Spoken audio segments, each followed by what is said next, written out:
빠찌를 주신 할머님들의 마음을 담아서 그래서 네, 시사평론가 백병규 씨와 함께합니다. 어서 오십시오. 안녕하십니까. 자, 오늘 진맥 이슈는요. 외교부가 어제 그 장관 직속의 그 한일 위안부 합의 검토 태스크포스를 발족을 했죠. 예.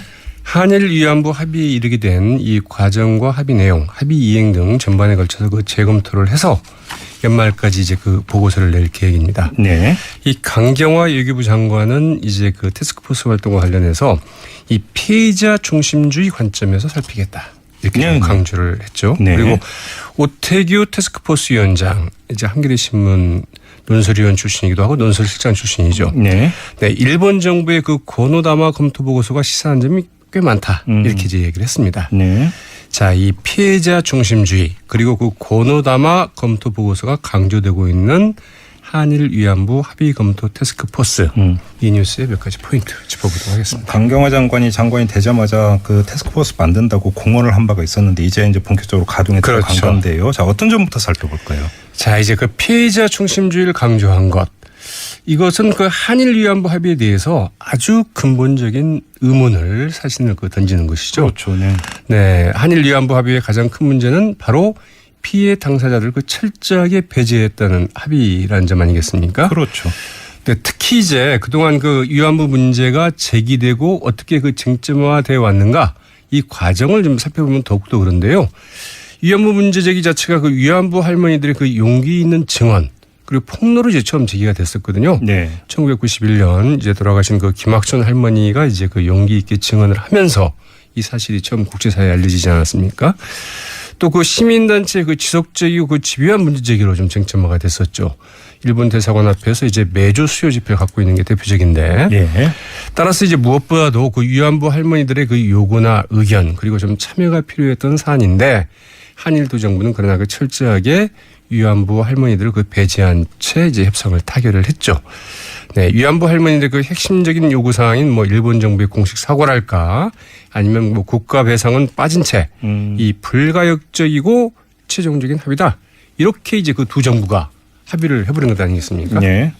근데 이전 박근혜 정부 같은 경우는 그 위안부 피해 할머니들을 15번이나 만났다. 그러니까 피해자들을 배제한 거 아니다. 이렇게 빡빡 주장을 한 바가 있지 않습니까? 그러나 이제 그 한국정신대문제대책협의회라고 있죠. 네. 그 줄여서 그 정대협이라고 하는데 네. 일본 대사관 앞에서 매주 그 수요제 집회를 갖고 있지 않습니까? 그렇죠. 거기에서 이야기하기를 이게 무슨 소리냐. 말로 안 된다.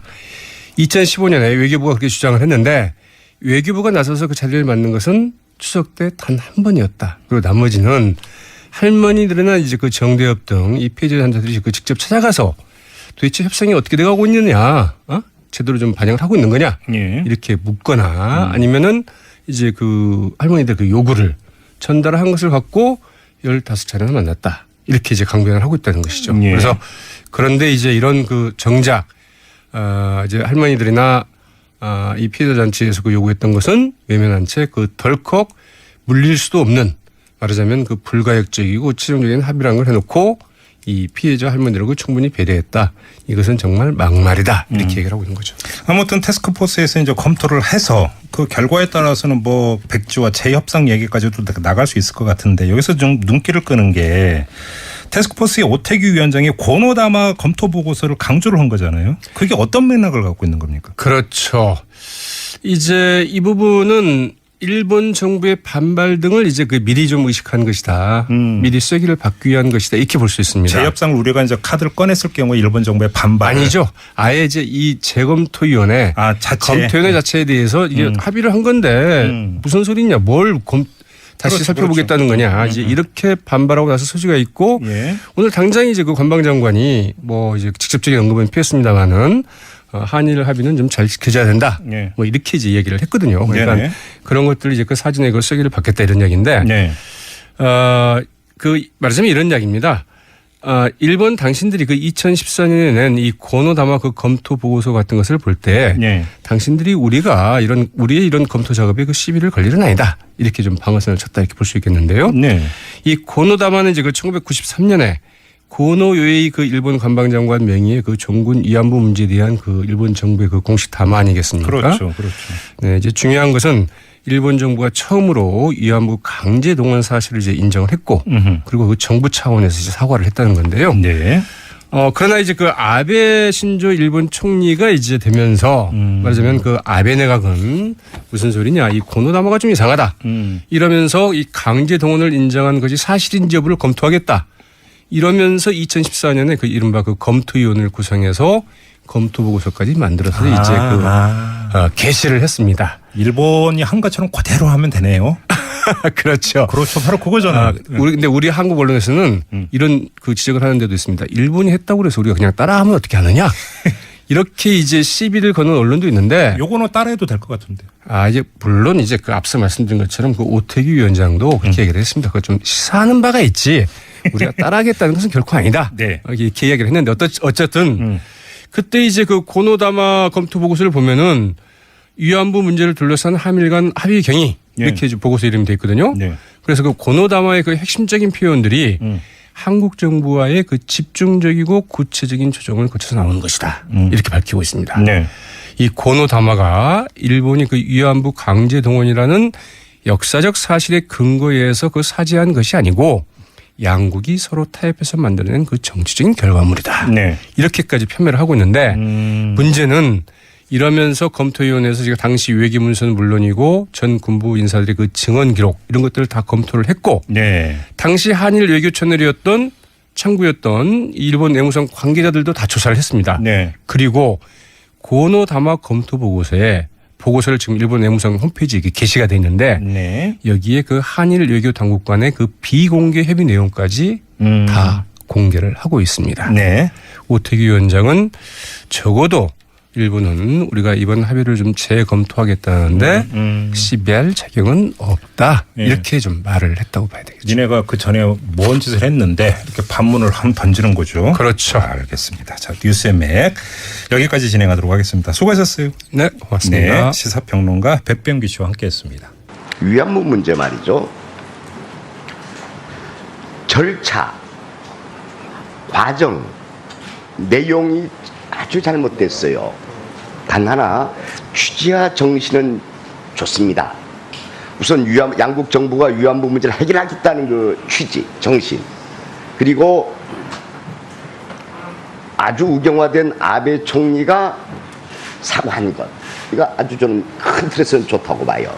그런데 하나하나 문맥을 보면 말이죠. 영어 잘하시니까 영어로 잘 번역이 안 될 정도의 문맥을 쓰고 있어요. 이게 일본인의 교묘한 언어 마술이라고 얘기합니다. 한 예를 들어서 위안부 동원을 했는데 동원의 주체가 없어요. 거기 딱 있는 게 일본군의 관여라는 용어 하나 쓰고 있어요. 관여하고 주체는 다릅습니다. 누가 동원했는지 그게 없어요. 합의문에. 영어 번역이 불가능합니다. 그게. 그런 것들. 다음에 돈 10억엔을 받았어요. 이게 엄청나게 할머니들의 명예를 더럽힌 게 됐어요. 또 대한민국의 국민의 자존심을 흔들어버리는 것이 돼버렸어요. 여기 돈 문제 개입되는 바람에 그래요. 그리고 불가역적 최종적 해결에 대한 얘기 쓸 수가 없는 겁니다. 이거는 어떻게 외교 문서에 이런 걸 쓸 수가 있는 겁니까? 역사는 계속되고 있는데. 그리고 어디 뭐 밀실에서 뭐 도둑질하듯이 밤에 전화해서 당사자 의견도 묻지 않고 발표하는 게 어디 있어요. 그래서 저희들은 처음부터 이것은 국제법적인 절차 과정을 지키지 않았기 때문에 국제법적인 구속력이 없다라고 계속 주장했던 겁니다. 그 당시부터 그래 왔어요. 그래도 또 하나, 왜 전 정부에서 실패했는지 압니까?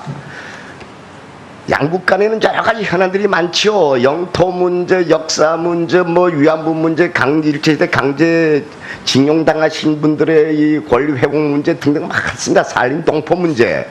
그런데 첫 단추를 잘못 끼워가지고서 위안부 문제 해결 없이는 한 발자국도 나갈 수 없다. 이렇게 해버려가지고 한일 관계가 이렇게 꼬여버린 겁니다.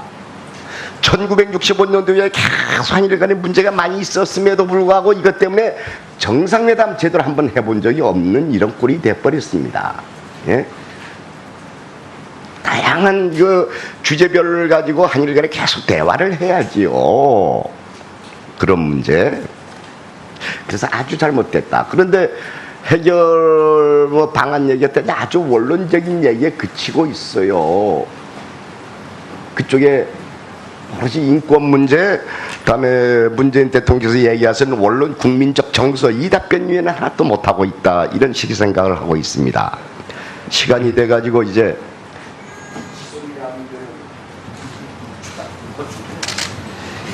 예, 강창일 의원님 수고하셨습니다. 저도 많이 또 깊이 공감을 하고 있는 부분이 있습니다. 특히 그 위안부 합의의 내용에 보면서 말씀하신 그 10억 엔의 그 성격이 무엇인지 명백치가 않고 또 불가역 최종적인 합의라는 데 대해서는 이거는 그런 어떤 군사적인 합의에서나 나올 수 있는 그런 얘기라고 생각합니다. 그래서 그 인권 유린의 상황에 있어서 가장 핵심이 되는 것은 그 피해자 중심의 법적 책임과 그리고 배상입니다. 근데 이 부분에 있어서 불명확한 점이 있기 때문에 그 합의서가 불충분했던 게 아닌가 싶습니다. 물론 이것이 구두로 양 장관이 발표한 것이기 때문에 법적 구속력은 없습니다. 아무튼 이런 여러 가지 부족한 부분에 대해서 제가 장관으로 임명되면 보다 더 면밀히 그리고 그 경과가 어떻게 됐는지에 대해서도 꼼꼼히 분석을 해서 앞으로 나아갈 길을 찾아보겠습니다. 그 빠치를 주신 할머님들의 마음을 담아서 그래서 장관이 된다고 하면은 한번 할머님들을 자주 찾아뵐 수 있는 기회를 마련하겠지만 한번 공간에 초치해서 식사도 모시고 싶고 또 대통령께서도 좀 만나주실 것을 건의하고자 합니다. 위안부 문제가 제기되고 어떻게 그 쟁점화되어 왔는가 이 과정을 좀 살펴보면 더욱더 그런데요. 위안부 문제 제기 자체가 그 위안부 할머니들의 그 용기 있는 증언 그리고 폭로로 이제 처음 제기가 됐었거든요. 네. 1991년 이제 돌아가신 그 김학천 할머니가 이제 그 용기 있게 증언을 하면서 이 사실이 처음 국제사회에 알려지지 않았습니까? 또 그 시민단체 그 지속적이고 그 집요한 문제 제기로 좀 쟁점화가 됐었죠. 일본 대사관 앞에서 이제 매주 수요 집회를 갖고 있는 게 대표적인데. 예. 따라서 이제 무엇보다도 그 위안부 할머니들의 그 요구나 의견 그리고 좀 참여가 필요했던 사안인데 한일도 정부는 그러나 그 철저하게 위안부 할머니들을 그 배제한 채 이제 협상을 타결을 했죠. 네, 위안부 할머니들 그 핵심 일본 정부의 그 고노다마 검토 보고서가 시사한 점이 꽤 많다 이렇게 이제 얘기를 했습니다. 네. 자, 이 피해자 중심주의 그리고 그 고노다마 검토 보고서가 강조되고 있는 한일 위안부 합의 검토 태스크포스 이 뉴스의 몇 가지 포인트 짚어보도록 하겠습니다. 강경화 장관이 되자마자 그 태스크포스 만든다고 공언을 한 바가 있었는데 이제 본격적으로 가동에 들어간 그렇죠. 건데요. 자, 어떤 점부터 살펴볼까요? 자, 이제 그 피해자 중심주의를 강조한 것. 이것은 그 한일 위안부 합의에 대해서 아주 근본적인 의문을 사실을 그 던지는 것이죠. 그렇죠. 네. 네, 한일 위안부 합의의 가장 큰 문제는 바로 피해 당사자들 그 철저하게 배제했다는 합의라는 점 아니겠습니까? 그렇죠. 근데 특히 이제 그동안 그 윤적인 요구 사항인 뭐 일본 정부의 공식 사과랄까 아니면 뭐 국가 배상은 빠진 채 이 불가역적이고 최종적인 합의다. 이렇게 이제 그 두 정부가 합의를 해버린 것 아니겠습니까? 네. 근데 이전 박근혜 정부 같은 경우는 그 위안부 피해 할머니들 15번이나 만났다. 그러니까 피해자들을 배제한 거 아니다. 이렇게 빡빡 주장을 한 바가 있지 않습니까? 그러나 이제 그 한국정신대 문제 대책협의회라고 있죠. 네. 그 줄여서 그 정대협이라고 하는데 네. 일본 일본 대사관 앞에서 매주 그 수요제 집회를 갖고 있지 않습니까? 그렇죠. 거기에서 이야기하기를 이게 무슨 소리냐. 말로 안 된다. 2015년에 외교부가 그렇게 주장을 했는데 외교부가 나서서 그 자리를 맡는 것은 추석 때 단 한 번이었다. 그리고 나머지는 할머니들이나 이제 그 정대협 등 이 피해자 단체들이 그 직접 찾아가서 도대체 협상이 어떻게 돼가고 있느냐, 제대로 좀 반영을 하고 있는 거냐, 예. 이렇게 묻거나 아니면은 이제 그 할머니들 그 요구를 전달한 것을 갖고 15차례나 만났다. 이렇게 이제 강변을 하고 있다는 것이죠. 예. 그래서 그런데 이제 이런 그 정작, 이제 할머니들이나 이 피해자 단체에서 그 요구했던 것은 외면한 채 그 덜컥 물릴 수도 없는 말하자면 그 불가역적이고 최종적인 합의라는 걸 해놓고 이 피해자 할머니들하고 충분히 배려했다. 이것은 정말 막말이다. 이렇게 얘기를 하고 있는 거죠. 아무튼 태스크포스에서 이제 검토를 해서 그 결과에 따라서는 뭐 백지와 재협상 얘기까지도 나갈 수 있을 것 같은데 여기서 좀 눈길을 끄는 게 태스크포스의 빠치를 주신 할머님들의 마음을 담아서 그래서 네, 시사평론가 백병규 씨와 함께합니다. 어서 오십시오. 안녕하십니까. 자, 오늘 진맥할 이슈는요. 외교부가 어제 그 장관 직속의 그 한일 위안부 합의 검토 태스크포스를 발족을 했죠. 예, 예. 한일 위안부 합의에 이르게 된 이 과정과 합의 내용, 합의 이행 등 전반에 걸쳐서 그 재검토를 해서 연말까지 이제 그 보고서를 낼 계획입니다. 네. 이 강경화 외교부 장관은 이제 그 태스크포스 활동과 관련해서 이 피해자 중심주의 관점에서 살피겠다. 이렇게 좀 네. 강조를 했죠. 네. 그리고 오태규 태스크포스 위원장, 이제 한겨레 신문 논설위원 출신이기도 하고 논설실장 출신이죠. 네. 네,